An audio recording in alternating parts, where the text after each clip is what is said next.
क्या है? समास। और समास का जो शाब्दिक अर्थ होता है, क्या लिखे? शाब्दिक अर्थ जो होता है वो होता है या संक्षेपी, या क्या होता है? संक्षिप्ति। देखिए हमारी बात को ध्यान में रखिए। अगर आपसे कोई भी प्रश्न पूछे कि समास का जो शाब्दिक अर्थ है वो क्या होता है, तो आपको जवाब देना है संक्षेप अगर आ गया वो भी सही है, संक्षेपीकरण लिखा हुआ है वो भी सही है, और संक्षिप्तीकरण लिखा है तो वो भी सही है। अब एक बात हम करते हैं, अगला बात समास की परिभाषा। क्या लिख रहे हैं? परिभाषा। अब किसी को मालूम है समाज क्या है? बताइए समाज की। इसके बाद में जैसे हम बोल रहे हैं कि जैसे समस्त पद क्या है या समासिक पद क्या है, और इसके बाद में आपको टोटल क्या करना है। जैसे हमने कोई शब्द रखा गंगा जल, क्या रखा? गंगा जल। गंगा जल एक हमारा क्या हो गया? समासिक पद हो गया या समस्त पद हो गया। गंगा जल हमारा क्या हो गया? समासिक पद या समस्त पद हो गया। अगर हम किसी से बात करें कि अगर मान लीजिए समस्त जो पद है या जो समासिक पद है, और ये आपको मालूम है कि ये सर पूर्व पद और उत्तर पद के मिलने से बना है, ये भी आपको मालूम है। अगर हम इसको अलग करना चाहें तो पूर्व पद में क्या आएगा? पूर्व पद मतलब होता है जो पहले आए, तो इसमें जो गंगा है वो क्या होगा? पूर्व पद होगा, यानी पहला पद। इसमें हो गया गंगा, और क्या बचाया? जल क्या हो जाएगा? दूसरा या उत्तर पद। यहाँ हो जाएगा आपका जल। और इसका अगर हम विग्रह करेंगे इसी चीज का, अगर हम विग्रह करेंगे, इसका फैलाव करेंगे, विस्तार करेंगे, तो क्या बनेगा? गंगा का जल। क्या बना? गंगा का जल। गंगा का जल। अगर हम गंगा का जल न पढ़ करके अगर बोल दिए सिर्फ गंगा जल, तो ये हो गया आपका क्या? समासिक पद हो गया। दोनों पद समझ गए, पूर्व पद क्या होता है और उत्तर पद क्या होता है, और इसका विग्रह क्या होता है। अच्छा, एक मैं और लिख रहा हूँ, जिसे पूछूंगा वही बताएगा। रसोई घर। अब जिससे हम पूछेंगे वही बताएगा। हमने क्या लिखा? तो रसोई घर क्या है बताइए? क्या है? समासिक पद या समस्त पद है। समासिक पद या समस्त पद है। समासिक पद या आदिल, आप खड़े हो जाओ। आदिल, अब हमें आप बताओ इसमें पूर्व पद कौन है? रसोई। बिल्कुल, ताली बजाइए इनके लिए। आप खड़े हो जाओ। हाँ, और बताओ उत्तर पद क्या है इसमें? क्या होगा? क्या होगा? क्या होगा? और एक इसका अगर हम विग्रह करते हैं, रसोई के लिए घर, क्या होगा? रसोई के लिए घर होगा। क्या बनेगा? स्टूडेंट क्या है कि रसोई के लिए घर। रसोई के लिए घर। सब हो गया? समझ में आ गया? कितने लोग को समझ में आया? चलिए एक मैं और लिख रहा हूँ, आपके सामने कुछ ऊपर डाल रहा हूँ, ठीक है? रसोई घर तो हो गया, मैं एक दो और डाल रहा हूँ आपके थोड़ा कंफ्यूजन को दूर करने के लिए। और चलिए मैंने एक डाल दिया, जेब कतरा। जेब कतरा। जेब कतरा क्या है? जेब कतरा। लोग कहते हैं ना जेब कतरा का मतलब समझ रहे हैं? चलिए आप इसमें बताइए पूर्व पद कौन होगा? जेब। क्या होगा? जेब। जेब। और जो हमारा दूसरा पद है कतरा। और विग्रह जब करेंगे तो क्या बनेगा? जेब कतरा। जेब को काटने वाला, जेब को काटने वाला। चलिए एक बताइए, अगला है हमने लिख दिया सीढ़ी मार। सीढ़ी मार में आप खड़ी हो जाओ। हाँ, इसमें पहला पद बताओ कौन होगा? सीढ़ी। सीढ़ी हो गया सीढ़ी। और दूसरा पद क्या होगा? मार। चलिए अब आप बताइएगा इसमें। चलिए चलिए चलो तुम बताओ इसका। हाँ, इसका विग्रह करो। और कोई बोलो। हाँ, चिड़ियों को मारने वाला, ये इसका हो जाता है ना। चिड़ियों को मारने वाला, कोई बोलते हैं हम लोग चिड़ी मार। चिड़ियों को मारने वाला। कंफर्म? इतनी बात हो गई। चलिए हम आगे बात कुछ करते हैं। ये तो बेसिक बातें रही, कुछ समझने की बात रही। अब हम लेके चलते हैं कुछ आपको आगे। कहाँ लेके चलते हैं?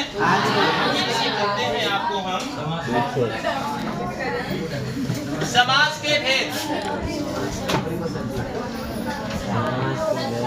या प्रकार। बात करना जरूरी है।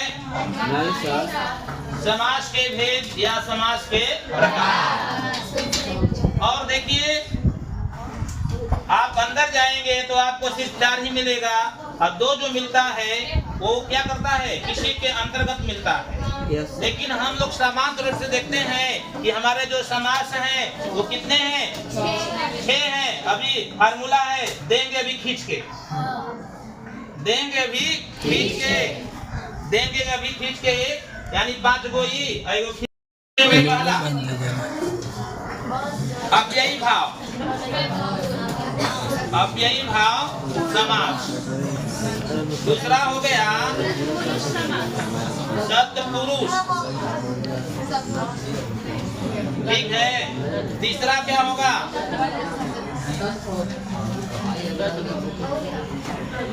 द्वंद्व समास।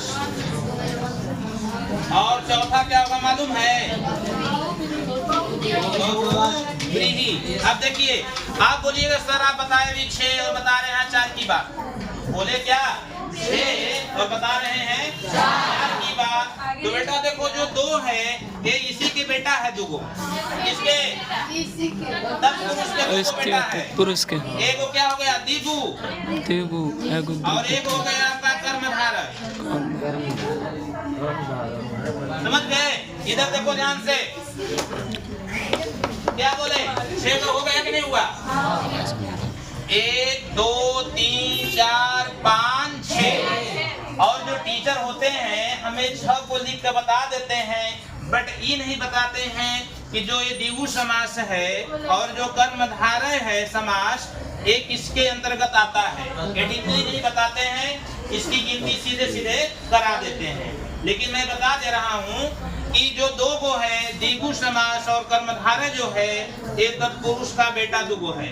ध्यान रखिएगा, 2 गो उसका क्या है? बेटा है। क्लियर हो गया इतना? अच्छा चलिए अब एक बात हम और करते हैं आपके सामने। एक बात हम बोले थे कि देखिए जो समास में हमेशा आपको 2 गो पद मिलेगा। बताए थे? क्या बोले थे? ये 2 गो पद मिलेगा। कौन कौन पद? पूर्व पद और उत्तर पद।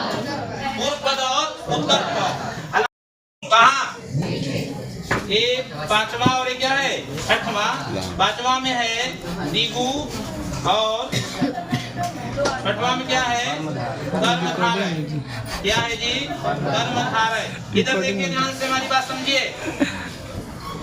जितने भी समास हैं इसमें 2 गो पद होगा। क्या होगा? 2 गो पद। अच्छा, एक हो गया पूर्व पद और एक हो गया उत्तर पद। ध्यान रखिएगा, हमारी बात को ध्यान में रखिएगा। अभी क्या बोलने चाह रहे हैं हम ना?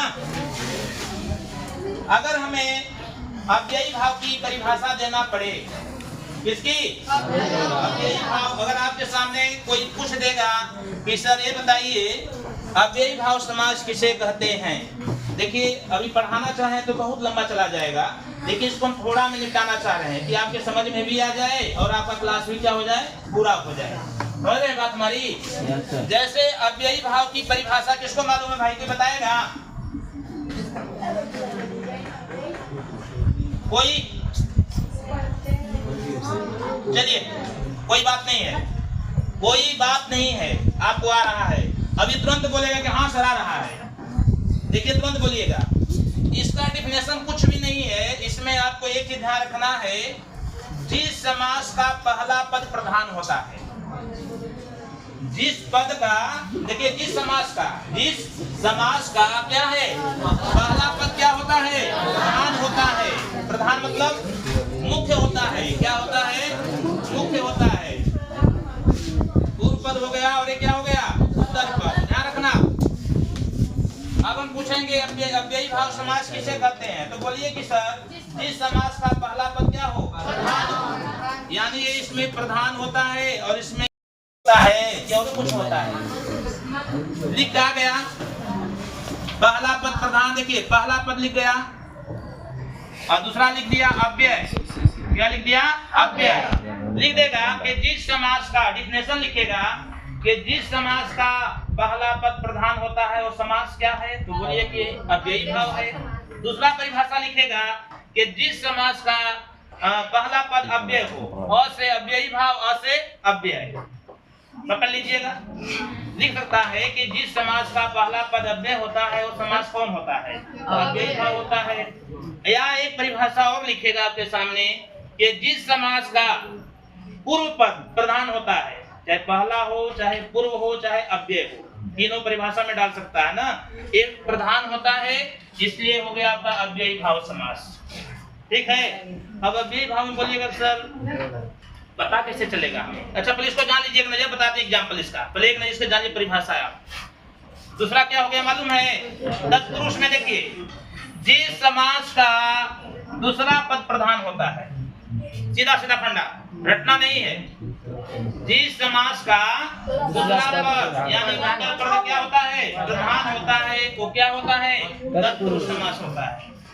पहले हम क्या पढ़े थे, अव्ययी भाव में पढ़े कि इसका पहला पद चाहे पूर्व पद प्रधान होता है, चाहे अव्यय जो होता है पहला ही ना। लेकिन तत्पुरुष में क्या पढ़े हम लोग, इसमें ऐसा जोड़ो ना, अव्ययी भाव का पहला पद प्रधान होता है और तत्पुरुष का दूसरा, सीधा सीधा बात। अच्छा फिर क्या है आपका द्वंद्व।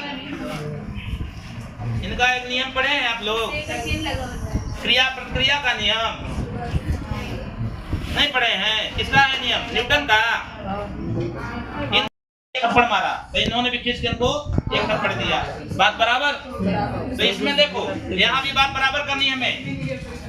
जो ये द्वंद्व समास है इसमें पहला भी और दूसरा भी प्रधान होता है। हमें बहुत ज्यादा दूर तक नहीं जाना है, बस छोटी छोटी बातों को क्या करना है, कवर कर लेना है। क्या करना है, कवर कर लेना है। अब देखिए हम लोग क्या पढ़े, अव्ययी भाव में पहला पद हो गया, तत्पुरुष में दूसरा प्रधान हो गया, द्वंद्व में दोनों पहला और दूसरा दोनों प्रधान हो गए। अच्छा बोलेंगे सर बहुव्रीहि में बताइए ना, एक गाना बहुत बढ़िया आया था, सुने होंगे। इसमें ये सब दोनों बेवकूफ होता है, एक पहला पद और दूसरा पद को प्रधान नहीं होता है। ये दोनों मिलकर के ना किसी तीसरे की बड़ाई करता है। न तो एक पहला प्रधान होता है, न तो दूसरा प्रधान होता है। किसमें, बहुव्रीहि में होता है ना, ना तेरी वाली ना मेरी वाली, उसकी वाली मस्त है। कौन बोली थी? बात समझ गए? सुनिए ये हंसी की बात रही, हमको ये जानना है, सुनिए जान रहो, हमें ये जानना है जो बहुव्रीहि है इसमें कोई भी पद प्रधान नहीं होता है। ये दोनों मिलकर के किसी तीसरे की विशेषता बताते हैं। ठीक है, फिर हम ये दिगु और कर्णधारय की बात कर लेते हैं। दिगु किसका भाग है मालूम है? तत्पुरुष का भाग है। किसका भाग है? तत्पुरुष का भाग है। तो देखिए दिगु में क्या होता है, इसमें पहला पद जो होता है वो संख्यावाची होता है, क्या होता है? संख्यावाची या संख्यावाचक होता है, और दूसरा का कोई मतलब नहीं है। सुनो जी, निगु में क्या होता है? पहला विशेषण, और दूसरा जो पद होता है वो हो जाता है विशेष। हो गई कहानी खत्म। अब बंद करो, ज्यादा लंबा नहीं मत करो, बन गया। खड़ा होके चलिए हमारी बात सुनिए। समास, समास के बताइए कितने भेद? 6। मुख्य रूप से 4 हैं, और ऐसे हम जानते कितने हैं? 6। कौन कौन?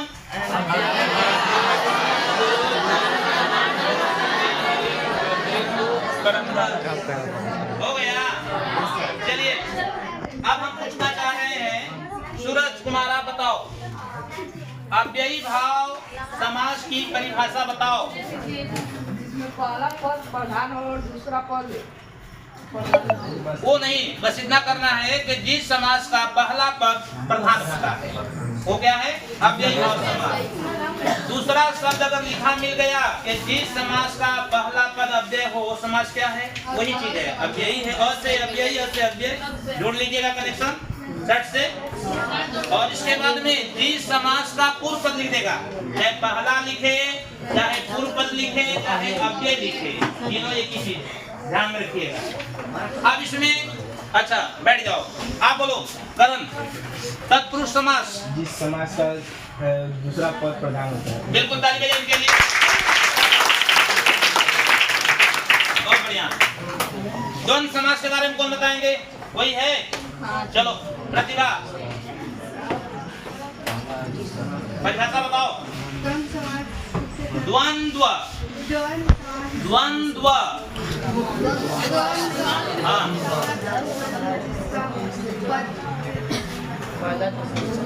चलिए आप बताइए।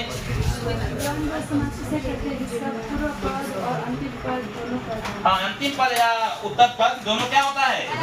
इसमें दोनों प्रधान होते हैं। क्रिया प्रक्रिया का नियम है ना, जैसे आप देखते